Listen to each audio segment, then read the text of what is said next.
I love it. The rink is open 7 days a week and will feature some DJs and live music throughout the season. I grabbed the phone, looked out the other living room windows, and saw the flames racing down the gully. Yeah, some scary moments right now on Denver 7 News at 8 o'clock on Local 3. Colorado's fire danger remains high after 2 wildfires prompted evacuations over the weekend. We'll have the latest progress from fire crews. Plus, new Russian strikes on the east and west of Ukraine overnight, and fears of an extended war is having an impact on Colorado food producers. You take fuel, fertilizer, labor, repairs, everything is higher. The Nuggets say they are confident, not concerned, going into tonight's Game 2 against the Warriors.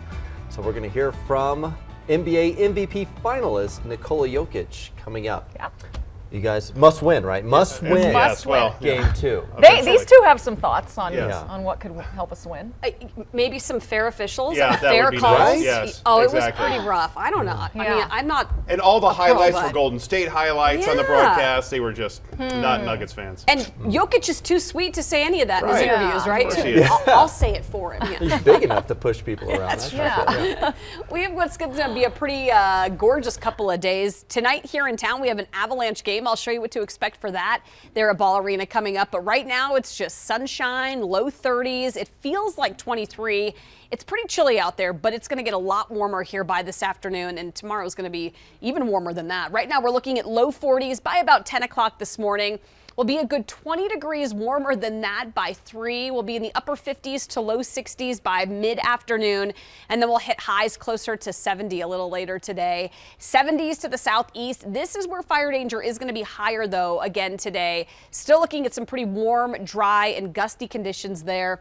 We're getting a little break from the really windy conditions here in town today. So at this point, no red flag warnings for the northern Front Range, but we have fire weather warnings down to the south and a fire weather watch for tomorrow. So we're going to see, Jason, likely these alerts popping on and off probably all year round, unfortunately. Yeah. So we'll take a closer look at how windy and warm it's going to get tomorrow coming up. Yeah, especially with what happened up in Superior. We're probably going to see more of that more often. Right now we have several crashes around town, including one at Wadsworth and Morrison Road out there to the west side of town, southbound on Santa Fe right by Aspen Grove. One over on Dry Creek coming in right near Yosemite, just a little bit west of there. Also one over at Aurora that's going to be at Iliff or Jewel and Blackhawk, just off of I-225. Take a look at 225 right now, and you can see some of that slow and go traffic. Had somebody stalled out in here. All lanes are open, but you still see some slower traffic. And on the drive times on the northbound side of I-225, they don't look too bad for us, but that new crash is going to be right over here. The rest of the drive looks pretty standard for us. Up to the north side, it's not that bad. Across downtown I-70, it's real busy for us here this morning. Same thing on 270,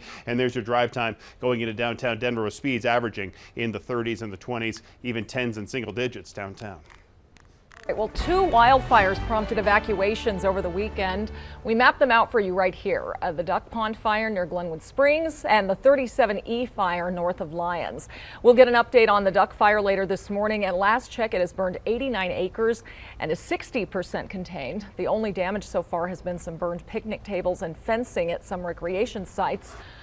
Evacuations were lifted last night and I-70 is back open. Totally grateful because Colorado's had some major fires. It's devastating through a lot of families, so we're completely blessed. Couldn't be happier that we get to go home to a home. Now, firefighters said the fire was human caused, but didn't elaborate beyond that.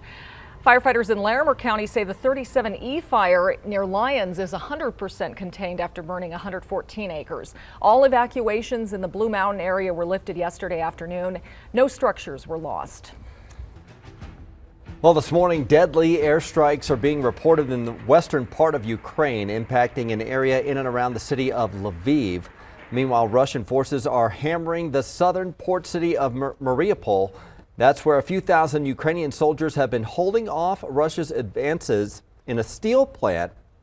Russia had issued an ultimatum to them to surrender or die, but they are vowing to fight until the end. ABC's James Longman has more. This morning, multiple airstrikes rocking the western city of Lviv, killing 7 people, a child among the 11 injured. the east bracing for an onslaught as Russia regroups for a renewed ground advance. This as a small group of Ukrainian fighters hold out in Mariupol, dug in at the Azovstal steel plant, a sprawling complex with underground tunnels. Russia delivering its ultimatum, surrender or be, quote, eliminated. But the Ukrainians rejecting the Russian demands, defiant. They will fight till the end, and as for now, they still are in Mariupol. Civilian casualties in the city massive. Ukrainian officials put the number in the thousands, but the true toll is unknown. Some have been able to make it to safety. Christina escaped days ago. Like so many others, she's only now been able to reach family to tell them she's safe. She tells us she managed to get her son Michael and their cat out of the city with just a bag between them and the clothes on their back. She says, we've already lost everything. Our whole apartment's burned down, all things burned down. We don't have anything. If we cry, nothing will change. She saved her son Michael from this. Shrapnel hit 10-year-old Miroslav in the spine and hip when a Russian shell hit their home. He's had to lie on his side until his wounds heal. I was terrified for him, his mother Irina tells me, but he ducked as the shrapnel went flying. You're very brave, you're like a ninja. Someone has to be held responsible for this, she says. Pieces of shrapnel, bullets, all of it, they say, taken out of children that they're treating at this hospital. And what the doctors and the legal experts here are telling me is that this proves that Russia is not just hitting military installations. I've never seen anything like this in 40 years. So as we've been talking, there's been an air raid siren here, and now all the children have been sent down into the basement.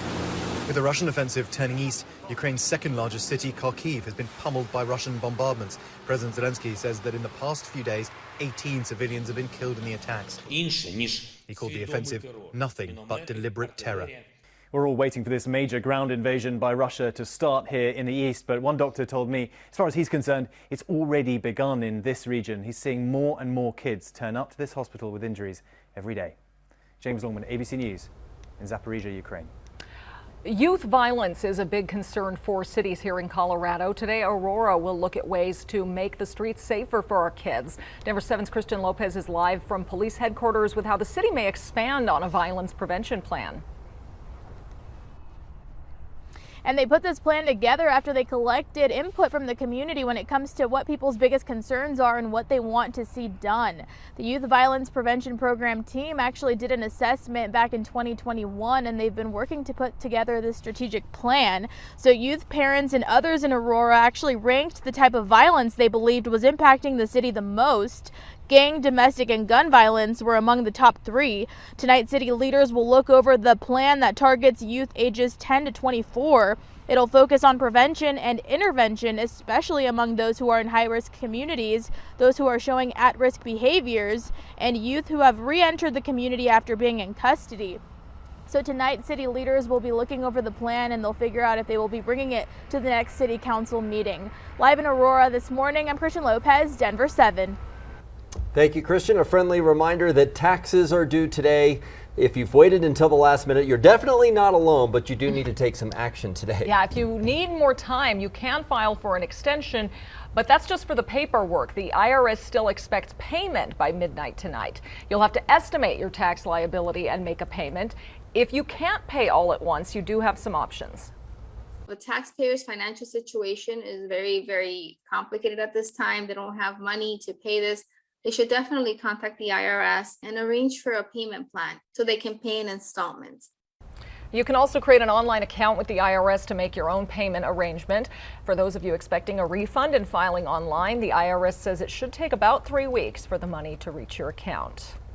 All right, it's a must-win game for the Nuggets tonight. Right. Gotta win it. They lost Game 1 to the Warriors Saturday, and they don't want to go down 0-2 before the series comes to Denver. Yeah, they were just outmanned in Game 1, playing catch-up the whole time thanks to Steph Curry and company. Nikola Jokic was the Nuggets' bright spot in the game. He had 25 points, 10 rebounds, and he says the team isn't panicking yet. Figure it out, watch video, just try to be better, you know. It's hopefully it's going to be a long series, and hopefully we came here to steal one if we can, of course. The pressure is not on us. We are underdogs here. Yeah, they're staying cool, calm, collected here. Tip-off from San Francisco is at 8 o'clock tonight. Games 3 and 4 then are back at Ball Arena, and Game 4 Sunday is at 1:30, a game you can watch over on Denver 7. Dramatic video captures a scary hit and run involving a motorcycle on I-25. Who police are looking for, and an update on the biker's condition. Wow. Plus, the war on the other side of the world is having a big impact on farmers here at home. Why rising fuel prices aren't their only concern.